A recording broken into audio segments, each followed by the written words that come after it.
Howdy guys, and thanks for joining me. So this video is completely unscripted, I'm just talking off the cusp here, but I got my mirrorless camera about 7 years ago. This is the A6000. I've upgraded since then, but I came from a Canon T5. I upgraded in 2018, I believe, and I've been shooting exclusively mirrorless since then. But recently, I picked up this guy for like $100 on Facebook Marketplace, and I've actually kind of enjoyed it. I mean, if I'm going out and shooting, I typically prefer to bring my Sony, but the Nikon is growing on me, and this is just a completely unscripted video about my impressions of using a DSLR camera after 7 years of mirrorless shooting, so let's get into it. So the most obvious difference is the size. Like, the reason I switched away from Canon originally is because the cameras were just massive. I mean, I only had a T5 that was essentially a beginner camera, not like this. I wasn't shooting with like a $3,000 fair frame setup or anything. But I spent a season walking and hiking in Glacier National Park. Check out the pictures. And after hiking up the mountains with my Canon gear, I was like, dude, I gotta get a tiny camera. So right after I got home, I got this guy, the A6000, and I've been using that and other Sony cameras ever since. But these cameras are essentially the same thing. These are basic kit lens zooms, and they take pretty much the same pictures, but the Sony is just pretty much the same weight. It's not much lighter, honestly, but it's so much more compact, and like you can literally fit this thing in a jacket pocket, which is insane. So yeah, I've been enjoying the actual shooting experience of being on a DSLR again. I hate carrying this thing everywhere, and I oftentimes grab my Sony if I'm just going around the neighborhood or something. Now in terms of like usability, like actually shooting with the camera, to be honest, I do like the D3200 quite a bit here. It's got so many switches and buttons and shortcuts and whatnot, and I do find it like super convenient having all those buttons again. Now, I've gotten used to my Sonys, obviously, I've customized this camera to fit my needs and everything, but just due to the physical size of it, you're very limited on how many customizable buttons you have, and I find you do have to dig through menus a lot more in this camera versus something like the D3200. So that's definitely a pretty clear winner to DSLRs in my book. Now, I would say fair frame mirrorless cameras such as the Sony A7 III, for example, which I do have as well, I think that alleviates a lot of those issues with the lack of buttons. It feels a lot more like using one of these guys, but still not quite as big. But yeah, I'd say definitely DSLR still win in terms of like just customizable buttons and customizability, at least on cheap cameras like these.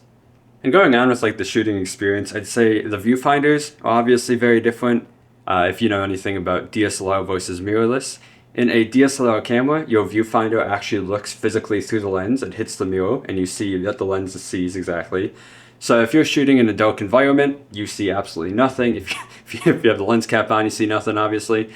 But yeah, I like optical viewfinders because they show you what you see, but the issue with optical, in my opinion, the issue with viewfinders on DSLRs, is that they don't show you that you have what the camera sees, essentially. So on my Sony here, if I change my settings and I look through the viewfinder, it's going to show me exactly what the camera is going to see, so I can adjust my settings. And I'm an experienced photographer at this point, so I can do most of my settings on the fly. Back when I was a beginner, I didn't know what I was doing. But nowadays, I just know by the numbers and looking around at like the environment, shooting at f8 during the daytime, stopping down during the daytime, knowing your aperture at night, etc. So I kind of know nowadays, but especially when I was a beginner, having an EVF like this would have been pretty nice, so I could just see exactly what my camera is seeing, and it would have helped me learn manual mode a little bit quicker than I did, I think. Now with that being said, having an EVF on a mirrorless camera does have a big downside, and that downside is battery life. Using this thing has been quite nice because I don't have to bring any extra batteries out with me. I can shoot for like an entire day and this thing just does not die. My A6000 here, I might use it for like an hour and a half and the battery's already at 15%. Granted, I've had this camera for a long time. I got it used in 2018, so I don't know, this might have been an original 2014 model, and I haven't really upgraded the batteries, so that's probably why.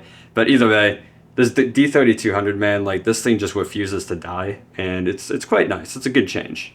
Speaking of refusing to die, the actual like physical build quality of these You know, you might think the Sony is cheaper because it's so tiny, but honestly, like I mentioned, they weigh pretty much the same as far as I can tell.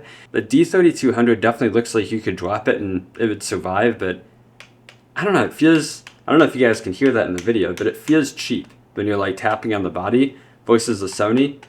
The Sony feels a little bit more solid. Now with that being said, I have dropped my DSLR in the past, my Canon that I had for the Sony. I did drop it like 8 feet onto concrete. That's a very long story. And it survived completely unscathed besides a tiny scratch in the viewfinder. Not on the lens, just on the viewfinder. And I've thankfully, I've never dropped my Sonys. Somehow I've never dropped any of my Sony cameras, and I hope I never do. I have dropped the lenses, which has not been a good experience.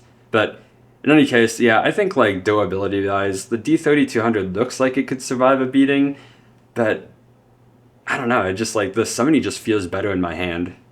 Now, the biggest surprise about using this D3200 again is the autofocus. The autofocus is bad. It's super bad.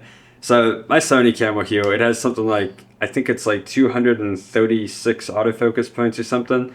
When you half press the shutter button, you see a bunch of, you know, green squares pop up on the screen. The tracking, when I move it back and forth, it stays locked on the subject, which is the camera, in this case, shooting the video. And I've never really had many issues with subject tracking on my Sony cameras. Now, the D3200, on the other hand, it has, I believe, 9 autofocus points. I would have to check that again, but there's not many autofocus points in this thing, and it's not bad. It's accurate when you have something lined up in the autofocus points in the viewfinder. It can, you know, it can nail focus pretty accurately. But when you switch it to live view, that is when you hit this button and turn on the screen on the back, autofocus kind of fails apart, and it's so bad compared to my A6000, man, which is just crazy. Now, there's probably plenty of other things to cover, like, you know, lens selection and stuff like that. This isn't really necessarily meant to be a comparison video per se. I'm not strictly comparing these two cameras. I'm more so just comparing the concept of shooting mirrorless versus traditional DSLR and sharing my musings. So I'm not going to dive in on like lens selection or any of the deeper ecosystem stuff like that. But the last subject I do want to touch on is image quality. And I think that's where like this entire debate kind of doesn't matter. These two cameras, I'm using pretty much the same setup. We have the Nikon 18-55 and the Sony 16-50. These are the kit lenses. Obviously the Sony does a lot more in a very much more compact package. They have, I think, I could be mistaken, but I believe this has image stabilization. I know the Sony does. But at the end of the day, the pictures that come out of these cameras look pretty much the same. The Sony has a decent edge at nighttime, shooting with high ISO, but it's not super significant. And if you're just shooting casually during the day, like, these cameras are pretty much gonna give you the same exact pictures. So at the end of the day, it just comes down to that you like to use mirror. For me, I like a more compact camera. I'm okay with the trade-off for the battery life and, you know, the lack of buttons versus a DSLR. Like, this is definitely nostalgic for me to use. It felt out like using my Canon T5 back in 2015, but I don't know. I just like compact cameras. Anyway, that's it. Thanks for listening to me, you know, chat and wamby about my musings on cameras. I appreciate it. If you want to buy either of these, I'll drop some like eBay affiliate links in the description. Like, I still think the A6000 is an amazing beginner camera, even though the price has gone up. It's actually more expensive to buy this thing now than what I bought it used for in 2018, which is insane. But if you're looking to buy a beginner camera like these, don't buy new on Amazon, don't buy new on B&H, buy used on eBay. Thanks guys, I'll catch you next time.